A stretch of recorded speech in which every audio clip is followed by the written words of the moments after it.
So nobody really says this, but the truth is that quitting your 9 to 5 to become a full-time content creator is overrated. Hey everybody, it's me, Mara, and welcome back to another episode. I'm really glad that you clicked on this video, and if you clicked on this video, that's because you totally want to hear about what I'm going to say about how you can enjoy a boring 9 to 5 or whatever your schedule, 8 to 9 hour shift schedule is.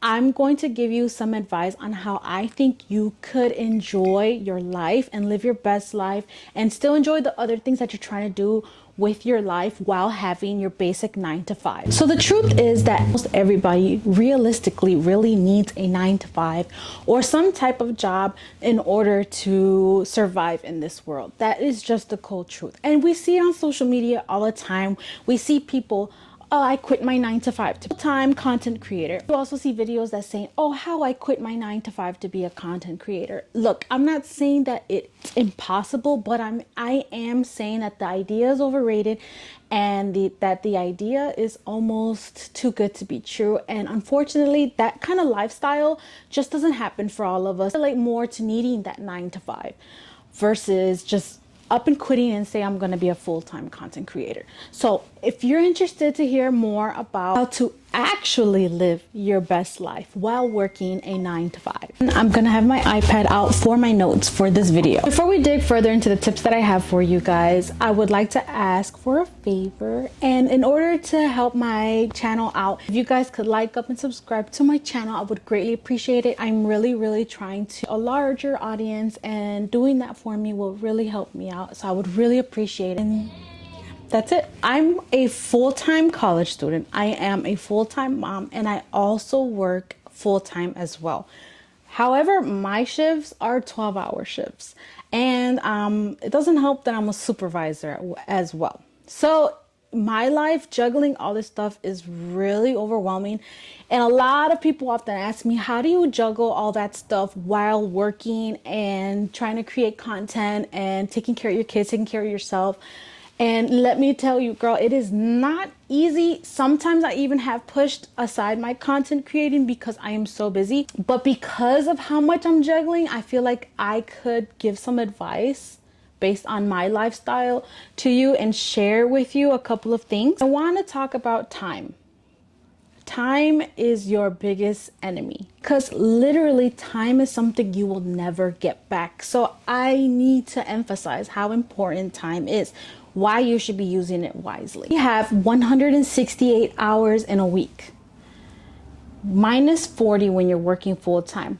So that leaves you 128 hours. Let's say you use an hour a day for transportation, working 5 days out the week. Let's say that. 123 hours in the week. Now let's say every day you go to the gym and you spend about an hour at the gym every day. Let's say you're like me and you have school. You're a full-time student. 2, 4, 6, 8. That's 4 classes. And in your week, you have 100 hours of free time. Then let's talk about sleep. You're supposed to be getting about 8 hours of sleep a night, 8 times 7.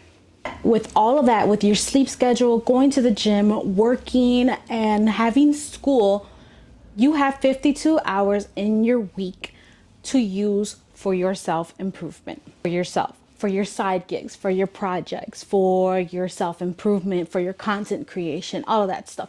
52 hours, that's literally a whole other job. You could incorporate those hours and that time into focusing into your side gig. 52 hours is a lot that you could accomplish in that week, being already busy. And if you're not in school, then you have more than 52 hours in a week to do so. And I highly recommend you making a schedule. You seeing that you're looking at these hours, you're seeing that you definitely have time to squeeze in for yourself. So stop making excuses for yourself. You have 52 hours and you don't have to use all of those 52 hours if you don't want to, but you do have that time. Or you could use 20 hours out of those 52 hours to do something productive and actually start working on the projects and the goals that you are trying to accomplish. As busy as you are, there is always time. Stop giving excuses that you don't have time, because we just did all the math together and you definitely can do it. And this is the truth about all companies. Companies really don't care about you that much. I'm sorry to say it. It's the truth. The only thing companies really care about is profit. How are they going to profit more every year? How are their sales going to increase? And they say customer service. But really, let's dig into the truth. The truth is they like money. In my head, in my mentality, what I've put is jobs, job positions, you are replaceable. Someone else can do what you do, and there's always going to be someone. So what I do when I'm at work, whenever I have the free time or have an opportunity or a break or a lunch hour, whatever it is, I always make sure that my time is used productively. Meaning, let's say it's not a project that I'm working on, but let's say I have school to focus on. I will use company time, the breaks that they give me, the lunch hour that they give me. I will use that time and I will study for my exam the next day. Or I will use that time and I will do research on how to grow my business, to do some type of research and educating yourself on how to grow, basically. TikTok is dangerous, and I know it's interesting, I know it's super entertaining and all that, but you have to learn how to manage your time. Social media can get you, and when I say it can get you, it could really, hours can pass by and you will not even realize that I spent all this time on TikTok when I could have been making the candles for my business. I'm supposed to be doing inventory. I'm supposed to be counting inventory, but instead I was scrolling on TikTok. Now you've used your precious time. And the worst part about it is that you will never get compensation for that time that you lost. I am 100% for multitasking. And that's even if I'm listening to as something as simple as listening to a podcast that's going to educate you while you're cooking dinner or while you're taking a shower. You are still doing two things at once. Make sure these are things that are going to be productive and incorporating into your personal growth or incorporating into your knowledge, incorporating into something that you're going to value and you're going to need. Look up YouTube videos on how to schedule things, on how to balance your 9 to 5 work life, like this video, to start an Etsy shop, how to start a Shopify account, like all of that stuff does come in handy if you are incorporating it into whatever you are trying to achieve. Your content creation, your goals, videos on how to edit, all of that stuff can be done while you're doing something else. Now, when it comes to your 9 to 5, I strongly recommend putting away money from your 9 to 5 check into your content creation or into your project. Now, I know we all have bills to pay. I totally get that. But even if you take some of it and just start investing into what you're doing, you need your 9 to 5 to invest into what you're trying to do on the side. Let me give an example. I used my 9 to 5 to invest into a camera for my content creation. A camera was something I always really wanted. I knew that I was going to need it for my content creation, so I couldn't push that anymore. And a microphone as well. It's more of a reason to keep my 9 to 5 because it gives you the money for now that you need to start your content creating, you spending money and your expenses. I want you to change your mindset because this is what I started doing. We're going to start with an example here. We're going to start with a job that pays you $20 an hour. Let's say that's what it is. So let's say you decide to go out and you see something cute. You see these pair of shoes that are $60 and you're like, oh, look at those cute shoes. I really want to grab them. They are $60. It's not bad. $60 will come again on my next check because you're comparing your check to that price of the price of the shoes that you want to get. But I want you to change that. Instead of thinking about, well, my check is going to be about $1,500. $60 won't hurt my check. Don't think that way. That way will make you broke. Okay? This is what you're going to do instead. You are going to $60 and you're going to compare it to your hourly wage. If you are making $20 an hour, that means you are spending 3 hours of work, 3 hours of your valuable time on the pair of shoes that you really don't need because you know damn well that you have other shoes in your closet that you're probably not even wearing. And those you're probably going to wear one time and just forget about them and put them right in your closet. If you don't need it, don't spend it. $60 is 3 hours of your work.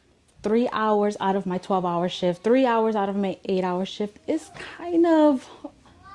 it's kind of a bite out of my time if I think about it. I don't think I really want those shoes anymore. So once you start thinking that way, you will start saying no a lot more to stuff that you don't really need. Now let's talk about your content, and let's talk about your business and your project that you're trying to start or that you have started and that you're growing right now. Your content or your business has to provide 3 things, which is more of a reason not to quit your 9 to 5 yet, because you need to provide the following in order for your business to launch and take off.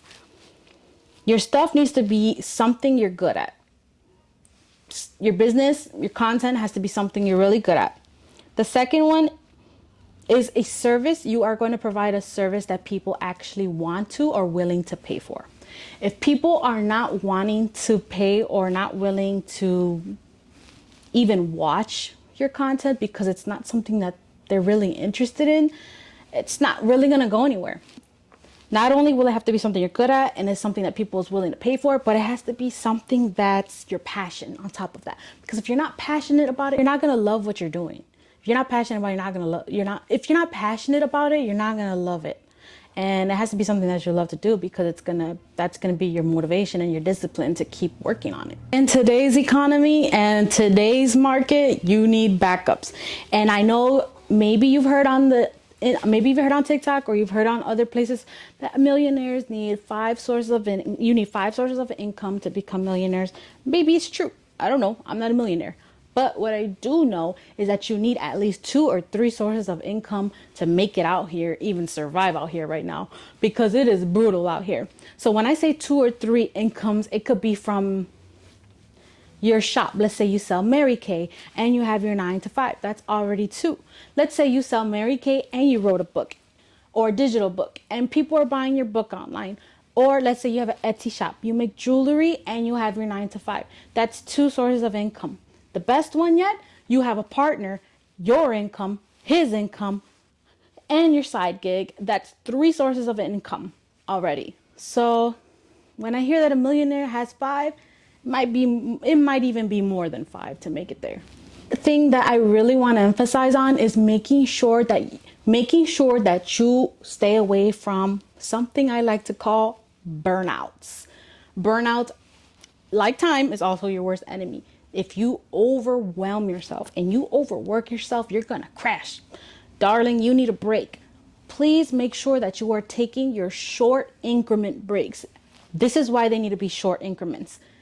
Let's say you're working 5 hours straight. Make sure you take your little break to reset your brain, to unwind a little bit, and only use 30 minutes of a break. Don't sit there in the bed and keep scrolling on the phone, because more than likely you're not going to get back to what you were doing.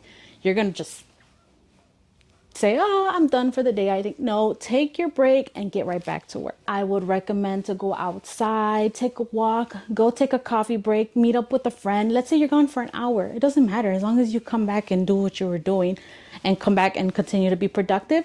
You took your little short break to unwind, and you're going to come back with a fresh mind, maybe even a new idea after you talk to your friend over a coffee about what you're doing and you sparked up another idea, or your friend gave you another idea. And social breaks are probably the best ones, because your mind gets distracted and you get refreshed. Your brain kind of gets a refreshment when you talk to somebody else. Another thing I want to add before we wrap up this video is having tools, the necessary tools for your content creation and what you're trying to achieve while you're working your 9 to 5. Is more than likely you're like me, dealing with hella deadlines, and deadlines are just everywhere. Like my calendar is filled with deadlines, especially from school, from work, all of that. Doctor's appointments from the kids, your own doctor appointments, all of that stuff. It gets overwhelming. So one thing that has saved me is Google Calendar. That's BFF right there, for real. Really helpful, I promise you. You get reminders, and like say you book something or you have something coming up, put it in your Google Calendar really quickly, and then Google's gonna send you a reminder. It will be on your home screen. It'll be on your home screen the whole day, however long you want it to last it. You could also use color coordinations if you're really that kind of person that's well organized. Shout out to you. Color coordination, like the color red for work, yellow for school, pink for social events, all that stuff. Using Google Notes on my iPad. Google Notes is free to an extent. No, this is not sponsored. Anyway, this video is not sponsored by any of these. These are legit tools that help me balance my work life with my 9 to 5 and all that. It's literally a journal on your iPad. You could decorate your notes and scheduling to school, from notes, everything. Good Notes got you. Get yourself a cute little iPad, get yourself the little handy and the Apple Pen. And as you're scheduling or doing your notes, you could do decorations, you could insert pictures, you could change text formats, you could add colors. Make it fun, make it pretty to look at, so when you actually are doing it, you're enjoying yourself and you actually want to do it. Page from My Good Notes is this, and I chose flowers. It has lots of pink, it has lots of fun stuff on there. My budgeting, I have notes. I love it. I absolutely love it. That is all I have for you today. I hope you took this advice and I hope you learned something from me today. Thank you so much for your time and for clicking on this video. Remember, my name is Mara, and subscribe to this channel if you like this kind of content and these kind of videos. And I really, really just appreciate your time. I hope you have a productive week, and I'll see you on my next video. Bye.